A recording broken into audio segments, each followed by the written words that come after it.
This is Everybody Pulls the Tarp with your host, Andrew Moses.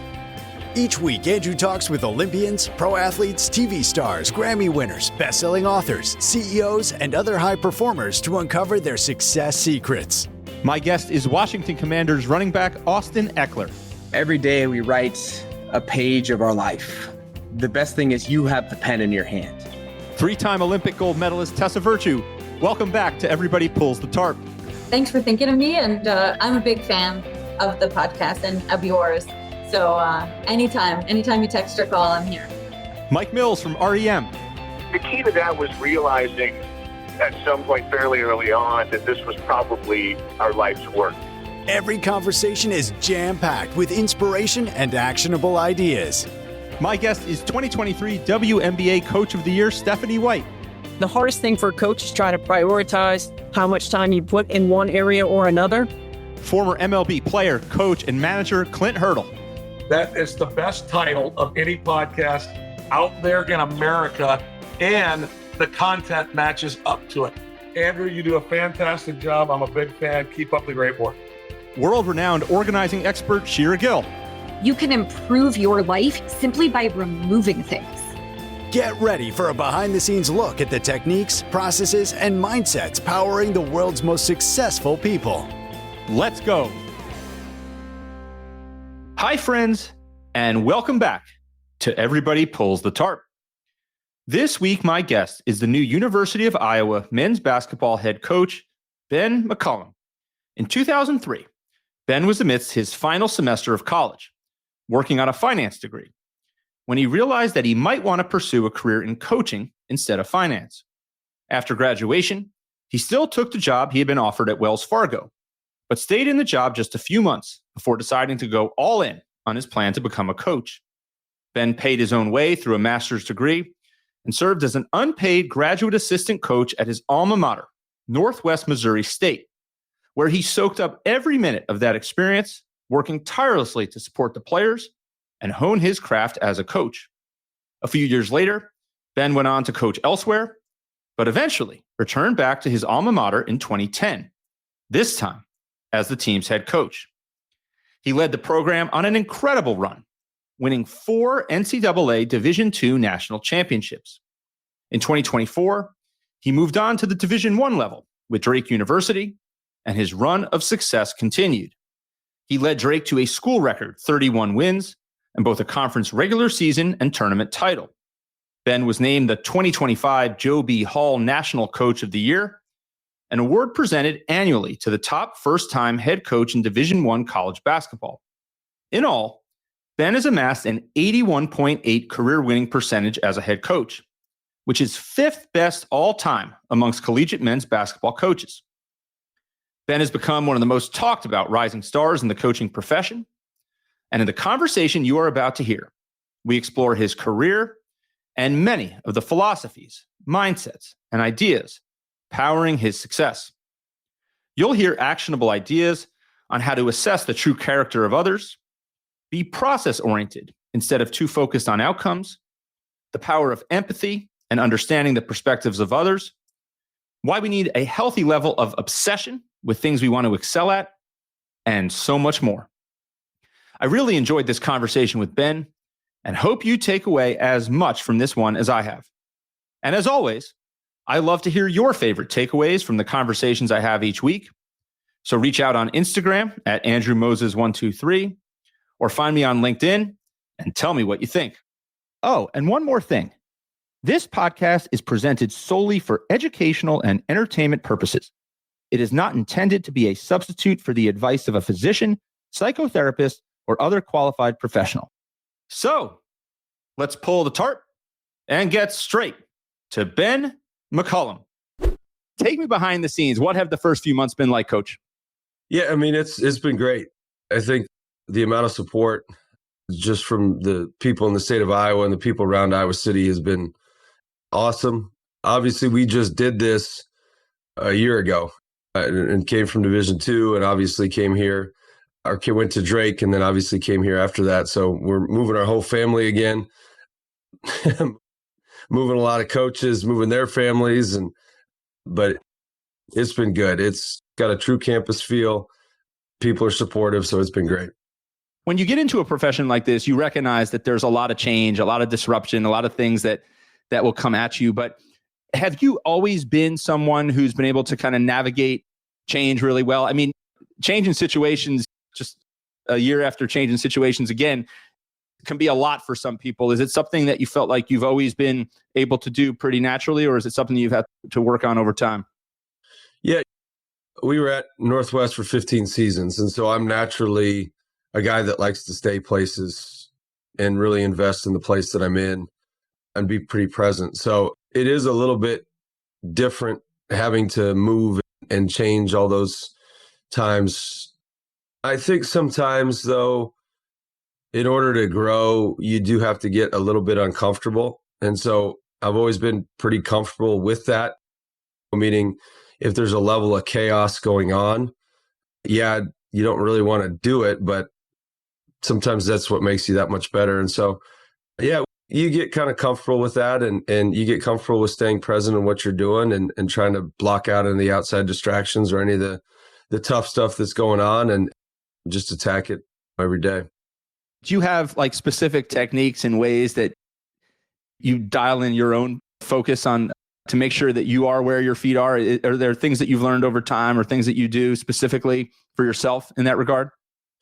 Yeah, I read a book a while ago. It was quite a while ago. I think it was called Essentialism. And it was interesting. In the book, it just talked essentially about doing all the essential things and not focusing on anything but that.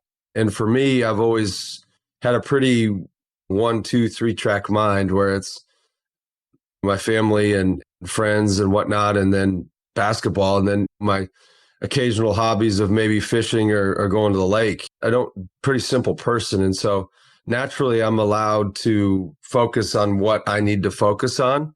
And it's the essential things in life that actually produce results and actually help other people get that much better. And so, yeah, I've just always had that ability to really, really kind of hyper focus, if you will, on what I need to do. I'm curious, coaches, you're a handful of months into this job. Anything that has been particularly surprising to you? I mean, you knew a lot about this program from your days as a kid all the way through today. Is there anything that's been particularly surprising now that you've gotten on campus and you're sitting in the seat? Not really. It's very similar to, it's just more people. And so you're managing more people, more egos, it's just like your staff's bigger, the community's bigger that you're in, the amount of students is bigger, all that stuff. And you're managing those things. I think that's a little bit tricky. Outside of that, I think this level presents some things that are a little bit unique. And the higher the level, the greater the stakes, the more you see people come out of character or they come into character, depending upon how you want to view it. And so, what I mean by that is in Division II, there was just such a healthy respect for everybody in the profession and the rules and all that stuff. And the higher you get, naturally, some of those things can dissipate on occasion, not from me necessarily, but those are things that you battle consistently. Now, you have such a track record of getting the most out of people. You're process oriented. You talk about that often. Where does that come from in you? Boy, I don't know. That's a good question. I think it's first probably the identification of people. I think that was just for some reason, a unique skill early on of trying to figure out I have a great deal of empathy. So I always tell my staff or my players that I'm pretty empathetic. I'm probably not as compassionate as I should be sometimes, but I understand perspective and I can put myself in other people's shoes.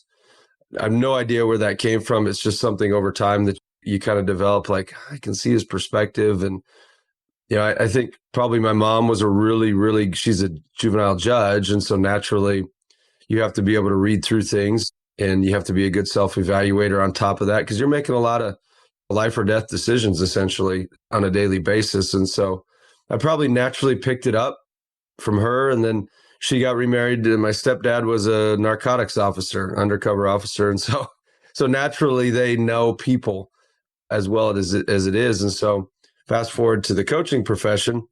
If you can figure out what makes people tick, be empathetic and understand exactly, okay, I can put myself in your shoes, then it's easier to turn around and motivate them to do what they need to do for themselves and to be their best. And so that's just, there's no specific thing. It's probably just my upbringing. Do you recall, other than just the natural kind of organic piece of it, do you remember one or two things that over the years your mom shared with you about evaluating people's character or understanding where people are coming from that she learned in her profession that you feel like you've really been able to instill in the way you do things? Yeah, probably not as much specific. I would say the probably most specific one, I can recall a time when I was trying to make a decision on a kid he got in trouble for something. And I was like, okay, so I wonder if this kid can change. And I asked her and she said, you have to make sure that you don't listen to too many of their words, that you just view their actions. Because a lot of times people can kind of fool you with their words and their actions don't match. And so making sure that you tune into that consistently is something that I try to do on a daily basis, is make sure we look at actions first and foremost and words second. Outside of that, it's probably just anytime that I would have a circumstance where I didn't necessarily like it, maybe I didn't play as much as I like, or maybe I didn't feel like a coach was treating me nice or whatever it may be, she would always make me see it as my fault to a certain level. Not that I was to blame necessarily, but that you weren't going to be a victim to external circumstances. And so how can you now change the circumstance? Because it happened, it is what it is. And now you have the ability to respond to it however you want, but you still have the control of how you want to respond to it. And making sure that there's a self-evaluation to that as well is something that she was pretty big on. What are some of the actions and behaviors that you're looking for from a recruiting perspective, whether it be a recruit that you're developing kind of long-term or somebody you're looking at in the portal to say, okay, this is somebody who can kind of fit the model of what I'm trying to create here at the University of Iowa? Yeah. For me, it's probably the biggest thing is just a feel when I meet them. It's nothing, hey, we're trying to identify. Obviously, they're all the qualities that everybody knows. You want competitive kids, you want tough kids, you want emotionally mature kids, and you want to get as many of them as you can possibly get. You want kids that want to serve. And so then you've got to mix and match all those different skill sets. I'd probably say trying to identify exactly what you don't want to a specific thing. And usually I'm not like that. Usually I always try to figure out, okay, what do I want somebody to do? What do I want rather than what you don't want? But with personalities, sometimes it's better to just, okay, well, I don't want moods. Like I can't do them. And I don't like selfish players, people. I'm just not good with them. And so those two things are probably the biggest things that we will try to avoid. And then after that, you've got to have a few guys that are alphas, but you can't have a full team of alphas. You got to have guys that are good followers, because sometimes your best followers are your best leaders. And so you've got to mix and match personalities with that. But, we want guys in good moods and we want guys that want to serve. And the more emotionally mature a kid is, the quicker he can get on the floor for us. All right, everyone. We'll get back to the conversation momentarily. But first, I want to tell you about my free weekly email newsletter, Tarp Pullers. Each week, I share an uplifting and inspirational tarp pulling story that is sure to brighten your day. And I also highlight some of the most powerful ideas I've learned on my journey talking to 200 and counting of the world's top performers. The newsletter is short, concise, and a reader recently told me this. She said it makes her day every time it hits her inbox. Go to everybodypullsthetarp.com/newsletter to sign up today. I've heard you use that word moods before in other interviews and conversations that you've had. Talk about mood. You want guys that are in good moods. What does that look like? How does it impact the team and the environment? A negative one can impact it really quickly, the wrong direction. The positives ones, It's like a vibe when you come in and everybody's happy to see each other and everybody's in a fairly good mood. It's one of those things that although something bad may have happened to you, and yes, you should feel those emotions, you shouldn't just try to hide those emotions. It doesn't mean you need to project them onto everybody else. Like your bad day doesn't become everybody else's bad day. And so that's probably part of the selfishness piece of it, is just coming in a consistent good mood. And it doesn't have to be like the happy guy that's goofy and all that stuff. It doesn't have to be that. It can just be, hey, I'm just pleasant to be around. I'm enjoyable, and that's that. And then you've got your few guys that are just goofballs and always happy, and just kind of mix and match some of those things. But the hardest ones are John Gordon calls them the energy vampires, and those are the guys that really can kill your program very, very quickly. Very, very quickly. I'm curious, the other word you used there was you're looking for players who aren't selfish, who are servant leaders. We throw those ideas around a lot when we're talking about leadership and coaching. Like, what are some signals or maybe some underlying indicators that someone may come at things from a more selfish perspective, and in turn you kind of want to avoid bringing that individual into your environment? Yeah, a lot of them, you can tell just how they play, if they're selfish or not. And a lot of guys that win a lot of games are generally not very selfish. And so you could tell that quickly there. Did they win in high school? If so, what kind of role did they have? That sort of thing. When they come on campus, I don't know, we've had kids probably talk about themselves or talk about how poor their old coaches were or how poor the situation was. And a lot of times those are the kids that probably won't fit, just because it's always everybody else's fault. And so naturally that creates a level of selfishness within them. But again, there's no everybody wants an objective measure for personalities. And they create these tests and stuff like that, which probably do help you move down that path to a certain level. But ultimately, personalities are so subjective. And for us, it's just really identifying that as well as we can possibly identify it through the recruiting process, and just use a little bit of feel, use a little bit of emotional IQ, as they would say. How quickly can you tell if your judgment of a person's character is correct or incorrect? Good question. Again, probably, how can I tell once they get here, or how can I just tell? How can you just tell? You make that kind of initial assessment and you have that initial feel, and then you start to get more information. Does it come quickly, or does it take a lot of time? It comes quickly. It really does. I mean, it's one of those things that there's certain cues that you just naturally pick up on. And again, it's so tricky, and I'm such a kind of live in the gray area. Like, I use a lot of feel in things. And so a lot of things that we do are very subjective, and they change constantly.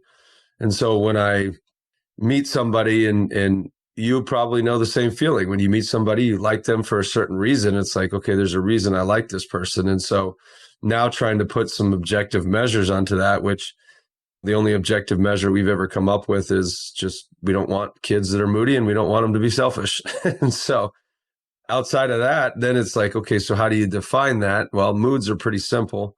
You just kind of ask a lot of different questions. You identify how they are in practices and stuff like that. And then the selfishness kind of comes over a little bit of time, but usually you can get that vibe right when you meet somebody. In a profession, an industry that is just so results driven, so what have you done for me lately? How do you stay process and inputs focused? I know this is something that's like a huge focus and priority for you, but like the how do you do it? I mean, it's one of these things that everybody can talk about, but you've clearly exemplified this throughout your career, and it's easier said than done. Talk about that for a moment. Process, inputs over outcomes. Yeah. Every coach and every person in a high pressure environment, not even if it's high pressure environment, just high achievers naturally are always going to feel the same sense of like that. I don't know if it's anxiety, that intensity, that intense anxiety that you feel to try to perform at a high level, meaning there's always a result focus that goes into it. Like, I want to win first place. I want to do these certain things. The problem is if you try to create that result by just thinking about that result, a lot of times you miss the whole process that actually creates the result that you want to do. And then it also creates more unnecessary pressure. And so over time, when we feel that, what we try to do is really hone in on, okay, we feel that pressure, we feel that want to achieve something. Now, how do we achieve that? And then just focus on that part of it, knowing that eventually we think we can achieve this, but we're not going to focus on it all the time, because otherwise it stalls out your process. It stalls out your ability to actually reach your goal. And so we're very, very in tune with that process. I think you get a little more comfortable with that if you've probably achieved or if you've accomplished some of those things and you know that your process works. So then you gain a sense of confidence. So a lot of those external factors don't really bother you. So then it's just internal stuff where you just have to make sure that you maintain your focus on that process of, hey, I'm just going to get better today, and then I'm going to get better tomorrow and on through. And whether or not I win a championship or not, I have zero control over that. But I do control everything today. So I am curious, as we shift from like thinking about the program and your leadership philosophies to a little bit more about you and your story. Now, I know that you went to college to get a finance degree. You actually took a job with Wells Fargo, but you realized pretty quickly that that wasn't the path for you. You decided you wanted to go into coaching. You paid your own way towards a master's degree and served as an unpaid grad assistant at your alma mater, Northwest Missouri State, where you went on to become a head coach and obviously have extraordinary amounts of success. What was it in that moment about coaching that really kind of sparked an interest for you and set you afoot on this phase of your journey? Yeah, I mean, I just felt like I had put so much into basketball, and I realized how much it had given me, and I realized how much coaches had given me. And I felt like a higher calling to give back to communities and to the players that I coach. And so I didn't feel like I was making the difference that I personally wanted to make in the profession that I was in. And so I went back and obviously took a leap of faith and paid for my own way. And I think a lot of times there's a certain level of dreamer to me, meaning I just kind of naturally dream and try to accomplish things that probably others, you probably shouldn't. Sometimes it's not really smart. But as you choose a profession, I think that's the biggest thing for me that I chose, where I don't necessarily work. It's not work. It's just a part of my lifestyle. And I felt like coaching gave me that best opportunity it's almost like all of it's the same. Life is all the same. It's not go to work from 9 to 5. It's a job that I love to do. It's a job that I enjoy. It's life. I do it for free. And so that's why we did it, and that's why it's fun. Are there points where you feel like you need to step back from the role as a head basketball coach and just get some headspace and some breathing room to kind of disconnect and take a breath of fresh air? Like, how do you do that? Like, when it's so tightly woven, that certainly, I think, is a challenge for some people. Talk about that. Yeah. So kind of the first part of that is, I do think that anybody that's successful in any profession, unfortunately, has to have a level of obsession to it. And you do get out of whack with the work-life balance. I think it's really, I don't necessarily promote it. I'd prefer to not be out of balance with it, but it's just the nature of being successful. There's a level of obsession that you'll do a little bit more than somebody else. And it just is what it is.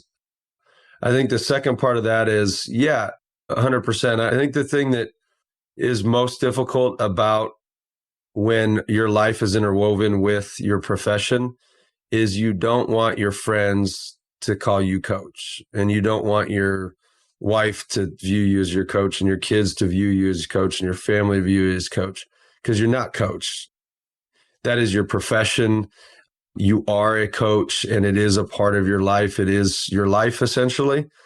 But when they start to view you almost at a distance, like they're a fan.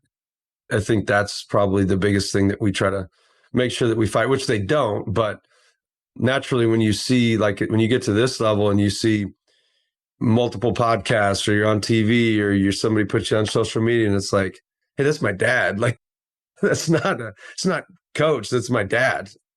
But there creates a level of disconnect, like you're a higher being or a higher power, and you're really not that much more important. You're not any more important than anybody else, but it's created through the external stuff.